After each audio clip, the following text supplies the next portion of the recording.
எம்ஜிஆர், ஜெயலலிதா இருவரும் இணைந்து நடித்துள்ள படங்கள் 28. வேறு எந்த கதாநாயகியும் எம்ஜிஆருடன் அவ்வளவு படங்களில் நடித்ததில்லை. எல்லாவற்றிலும் நானும் நடித்திருக்கிறேன் என்பது எனக்கு மகிழ்ச்சியான விஷயம். ஜெயலலிதாவை நான் முதல் தடவை பார்த்தது பாக்தாத் திருடன் படப்பிடிப்பில்தான். அதன் பிறகு 5 ஆண்டுகள் கழித்து ஜெயலலிதாவை மீண்டும் சந்திக்கும் வாய்ப்பு 1000ல் ஒருவன் படப்பிடிப்பில் கிடைத்தது. ஜெயலலிதாவும் எம்ஜிஆரும் இணைந்து நடித்த கடைசி படம் 1973 வெளியான பட்டிக்காட்டு பொன்னையா. இந்த 28 படங்களில் எம்ஜிஆர் இரட்டை வேடங்கள் போடும்போது அவருக்கு டூப்பாகவும் மேலும் சில கேரக்டர்களிலும் ஜெயலலிதா நடித்த சில காட்சிகளில் நானும் பங்கு பெற்றிருக்கிறேன். பொதுவாகவே அனைவரிடமும் கொஞ்சமாகத்தான் பேசுவார் ஜெயலலிதா. செட்டிலும் அவுட்டோர் படப்பிடிப்பிலும் அவருக்கு ஷாட் இல்லாத போது தனியாக ஒரு நாற்காலியில் அமர்ந்து ஆங்கில நாவல் படித்துக் கொண்டு இருப்பார். ராஜா வீட்டு பிள்ளை, முத்துச்சிப்பி என்று அவர் ஜெய்சங்கருடன் நடித்த படங்களிலும் ரவிச்சந்திரனுடன் நடித்த அன்று கண்ட முகம் படத்திலும் நான் நடித்திருக்கிறேன். முத்துச்சிப்பி படத்தில் வரும் தொட்ட இடம் துலங்க வரும் தாய்க்குலமே வருக என்பது மிகவும் பிரபலமான பாட்டு. ஜெயலலிதா தேர்தல் பிரச்சாரத்தில் இந்த பாட்டு அடிக்கடி ஒளிபரப்பாகும். 1982 ஜூன் 4 அதிமுகவில் சேர்ந்தார் ஜெயலலிதா. ஜெயலலிதா கொள்கை பரப்பு செயலாளராக கடலூர் மாநாட்டில் நியமித்தார். சினிமாவில் மிகவும் புகழ்பெற்ற கதாநாயகி ஒரு அரசியல் கட்சியில் சேர்வது என்பது அதுவரை தமிழ்நாட்டிலும் தென்னிந்தியாவிலும் நடைபெறாத நிகழ்ச்சியாகும். அந்த வகையில் அரசியலில் சேர்ந்து சாதனை படைத்த முதல் பிரபல நடிகை ஜெயலலிதா. அந்த பெருமை அனைத்து இந்திய அதிமுகவுக்கு தான்.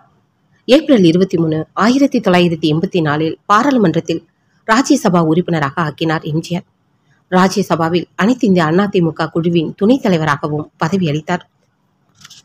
தமிழ்நாட்டில் மின்சார பற்றாக்குறை, மாநிலங்களுக்கு அதிக அதிகாரம் கொடுப்பது ஆகிய பொருள்களில் பாராளுமன்றத்தில் ஜெயலலிதா முதல் முறையாக பேசினார். அண்ணாதுரையும் ராஜ்யசபாவில் தனது கன்னி பேச்சில் இதே பொருள்கள் பற்றிதான் பேசினார். அண்ணாவுக்கு வழங்கப்பட்ட இருக்கை எண் 185 தான் ஜெயலலிதாவுக்கும் வழங்கப்பட்டது. அரசியலில் முழுமையாக ஜெயலலிதா ஈடுபட ஆரம்பித்ததுமே எம்ஜிஆர் எங்களை, அதாவது தர்மலிங்கம், சிங்கமுத்து, நான் மூவரும் பாதுகாப்புக்கு பணியுமாறு பணித்தார். அனைத்து இந்திய அதிமுக கட்சி கரை போட்ட சேலையை தான் கட்சி கூட்டங்களுக்கு அணிந்து வருவார் ஜெயலலிதா. தமிழக அரசின் சத்துணவு திட்டத்தின் உயர்மட்ட குழுவில் உறுப்பினராகவும் நியமிக்கப்பட்டார் ஜெயலலிதா. ஜெயலலிதா பங்கெடுத்து பேசிய முதல் கட்சி கூட்டம் சென்னை மயிலாப்பூரில் மாங்கொல்லை என்கிற இடத்தில் நடந்தது. எம்ஜிஆரின் உத்தரவுப்படி நாங்கள் அவருடைய பாதுகாப்புக்காக மேடையிலே இருந்தோம்.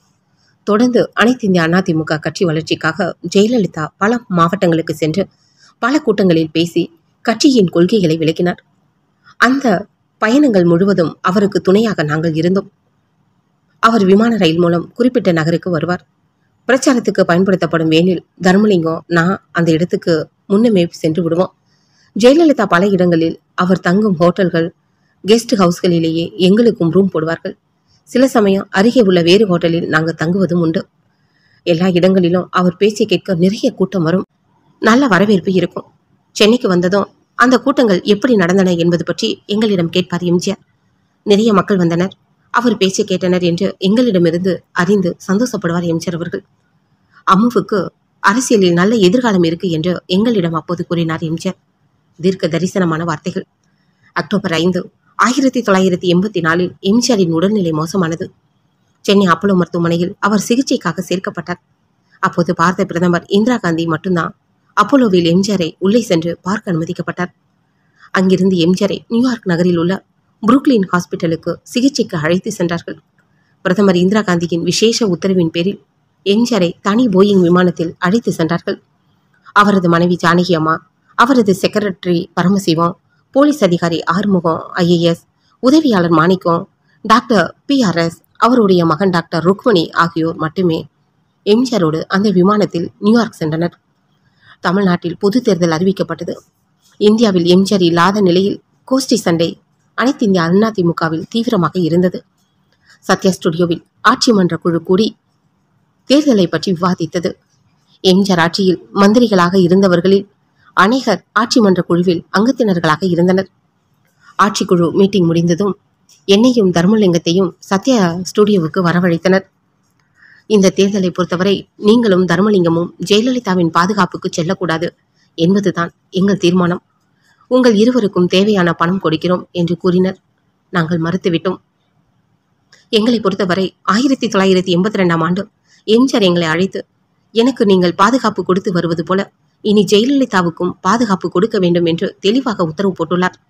அவர் இப்போது இங்கு இல்லாததால் அவரை எதுவுமே கேட்க முடியாது. அவர் உத்தரவை மதித்து வருகின்ற தேர்தலில் தேர்தல் பிரச்சாரம் செய்யும்போது ஜெயலலிதாவுக்கு நாங்கள் பாதுகாப்பு கொடுப்போம், அவருக்கு துணை நிற்போம். நாங்கள் செய்வது உங்களுக்கு பிடிக்கவில்லை என்றால் எம்ஜிஆர் திரும்பி வந்ததும் தாராளமாக அவரிடம் சொல்லிக் கொள்ளுங்கள். எங்களை கேட்டால் நாங்கள் சொல்கிறோம் என்று தெளிவாக சொல்லிவிட்டு வந்தேன். ஆட்சி மன்ற குழுவில் பலர் என்னுடைய பதிலை ரசிக்கவில்லை என்பது எனக்கு தெளிவாக தெரிந்தது. ஜெயலலிதாவை ஓரம் கட்ட வேண்டும் என்பது அவர்களின் எண்ணமாக இருந்தது. அப்போது ஜெயலலிதாவின் தனி உதவியாளராக இருந்த மாதவன் என்னை வந்து சந்தித்தார். முதல் கூட்டமாக ஜெயலலிதா ஆண்டிப்பட்டியில் பேசுவார் என்று முடிவாயிற்று. தர்மலிங்கமும் நானும் சென்னையிலிருந்து முதல் நாள் கிளம்பி மதுரை சென்றோம். மறுநாள் காலை 10 மணி விமானத்தில் மதுரைக்கு வந்தார் ஜெயலலிதா. மதுரை விமான நிலையத்திலிருந்து நேராக மதுரை மீனாட்சி அம்மன் கோயிலுக்கு சென்ற ஜெயலலிதா அங்கு நெய்விளக்கு ஏற்றி எம்ஜிஆர் பரிபூர்ணமாக நலம் பெற வேண்டும் என்று பிரார்த்தனை செய்துவிட்டு அங்கிருந்து ஆண்டிப்பட்டி பிரச்சாரத்திற்கு சென்றார். ஆண்டிப்பட்டியில் ஜெயலலிதாவுக்கு பிரம்மாண்டமான வரவேற்பு கிடைத்தது. மிகப்பெரிய கூட்டம் கூடியிருந்தது. அந்த தேர்தலில் ஆண்டிப்பட்டி தொகுதியில் வேட்பாளராக எம்ஜிஆர் நிற்கப் போகிறார் என்பதால் தான் பிரச்சாரத்தை அங்கு முதலில் ஆரம்பித்தார். எம்ஜிஆர் உயிரோடு இல்லை என்று எதிர்க்கட்சியினர் அப்போது பிரச்சாரம் செய்தனர். ஜெயலலிதா பேசும்போது அமெரிக்காவிலிருந்து தமிழ்நாட்டு மக்களுக்கு எம்ஜிஆர் பேசியதை ஒளிப்பதிவு செய்திருந்த ஆடியோ கேசட்டை போட்டு காண்பித்தார். எம்ஜிஆர் பேசுவதை கேட்டதும் கூட்டத்தில் ஒரே ஆரவாரம். கூட்டத்தில் ஜெயலலிதா பேசும்போது கிடைக்கும் பாசிட்டிவ் ரெஸ்பான்ஸையும் கூட்டத்தினரின் ஈடுபாட்டையும் வைத்து பார்க்கும்போது எம்ஜிஆர் தான் அடுத்த முதலமைச்சராக நிச்சயம் வரப்போகிறார் என்ற எண்ணம் எங்களுக்கு கண்டிப்பாக ஏற்பட்டது. எம்ஜிஆர் உயிரோடு இருக்கிறாரா என்று ஒவ்வொரு மீட்டிங்கிலும் பொதுமக்களும் தொண்டர்களும் கேட்பார்கள். எம்ஜிஆர் நிச்சயமாக உயிரோடு இருக்காரு, எதிர்க்கட்சி பரப்பும் வதந்திகளை நம்ப வேண்டாம், இரட்டை இலை சின்னத்தில் ஓட்டு அளியுங்கள், எம்ஜிஆர் நிச்சயம் வெற்றி பெற்று முதலமைச்சராக வருவார், அவரோடு நான் கண்டிப்பாக வெற்றி விழாவில் பங்கேற்க இங்கு வருகிறேன் என்று ஜெயலலிதா பேசுவார். அதை கேட்டு பலத்த கரகோஷம் வரும்.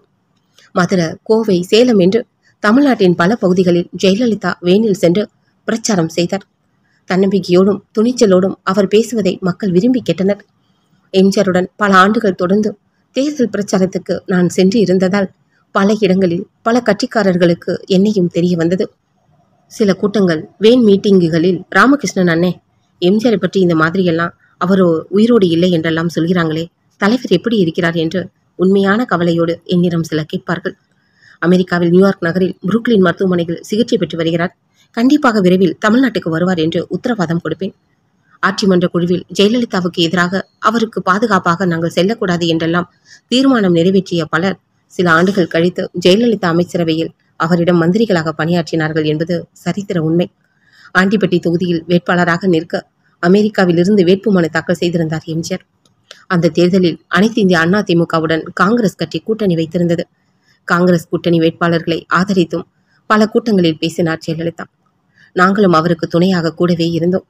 அந்த தேர்தலில் ஆண்டிப்பட்டியில் எம்ஜிஆர் 60,510 ஓட்டுகள் பெற்று 32,484 ஓட்டுகள் வித்தியாசத்தில் திமுக வேட்பாளர் வல்லரசுவை வென்றார். குண்டடிப்பட்டு ஹாஸ்பிட்டலில் இருந்தபோது 1967 தொகுதிக்கு ஒருமுறை கூட செல்லாமல் எம்ஜிஆர் மாபெரும் வெற்றி பெற்றார். அதேபோல 1984ஆம் ஆண்டு தேர்தலிலும் தமிழ்நாட்டுக்கே வராமல் அமெரிக்காவில் ஹாஸ்பிட்டலில் இருந்தபடியே மாபெரும் வெற்றி பெற்றார்.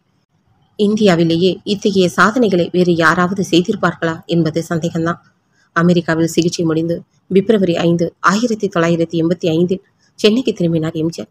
ஆட்சி மன்ற குழு தீர்மானத்தை மீறி தர்மலிங்கமும் நானும் தேர்தல் பிரச்சாரத்தில் ஜெயலலிதாவுக்கு உறுதுணையாக பாதுகாப்பாக செயல்பட்டோம் என்று அறிந்து மகிழ்ச்சி அடைந்தார் எம்ஜிஆர்.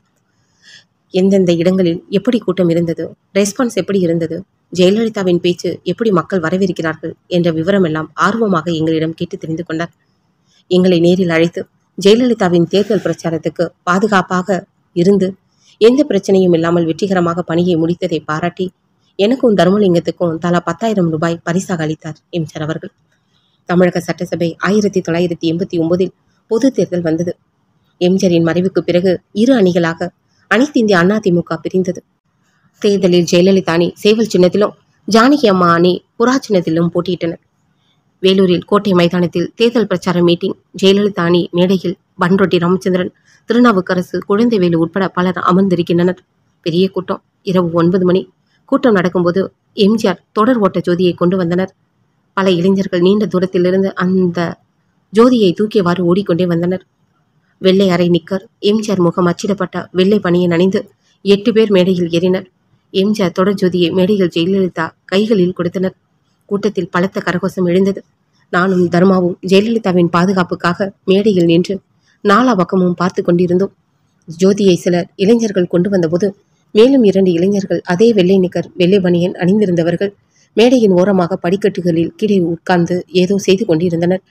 படிக்கட்டில் உட்கார்ந்து என்னப்பா பண்றீங்க என்றேன். அம்மா மேல தெளிக்கணும், பன்னீர் ஊற்றி கொண்டிருக்கிறோம் என்று அவர்களில் ஒருவன் சொன்னான். ஆனால் ஒரு நெடி வந்தது. ஒரு வினாடியில் எனக்கு எல்லாம் புரிந்துவிட்டது. வந்தவர்கள் எம்ஜிஆர் தொடர் ஜோதியை கொண்டு வந்தவர்கள் அல்ல, எதிரிகள். அதே மாதிரி ட்ரெஸ் அணிந்து வந்தால் அவர்களோடு கூட்டத்தோடு கூட்டமாக யாருக்கும் சந்தேகம் வராமல் மேடை மீது ஏறி அம்மா மீது ஆசிட் ஊற்றி விடலாம் என்ற எண்ணத்தில் வந்தவர்கள். அடுத்த வினாடி நானும் தர்மாவும் உஷாரானோம். அவர்கள் இருவரையும் மின்னல் வேகத்தில் தாக்கினோம். மேடையிலிருந்து எங்களை கவனித்த ஜெயலலிதா, ராமகிருஷ்ணன், அவங்களை அடிக்காதீங்க, ப்ளீஸ் விட்டு விடுங்க என்று இறைந்து சொன்னார். கோவிந்தன், குழந்தைவேலு இருவரும் ஜெயலலிதாவிடம் உங்கள் மீது ஆசிட் ஊற்ற முயற்சி பண்ணியிருக்காங்க, ராமகிருஷ்ணன் கவனிச்சுக்கிட்டு அடிச்சிருக்காரு என்றனர். இதற்குள் அடிப்பட்ட 2 இளைஞர்களும் கையில் இருந்த பொருட்களோடு இருட்டில் ஓடிவிட்டனர். நான் உஷாராக கவனிக்கவில்லை என்றால் ஜெயலலிதா முகத்திலோ அல்லது உடலிலோ ஆசிட்டை ஊற்றியிருந்தால் என்னவாக இருக்கும்? அவர்களின் சதி திட்டத்தை முறியடித்து விட்டோம் என்பதில் எங்களுக்கு பெரும் மகிழ்ச்சி. வேறு எந்த வில்லங்கமும் இல்லாமல் வேலூர் கோட்டை மைதானத்தில் கூட்டம் நடந்து முடிந்தது. அந்த தேர்தலில் ஜெயலலிதா அணி அனைத்து இந்திய அண்ணா திமுக 27 இடங்களை பிடித்து, ஜானகி அணி ஒரே ஒரு இடத்தை பிடித்தது. அதிக இடங்களை பெற்ற திமுக கருணாநிதி தலைமையில் ஆட்சி அமைந்தது.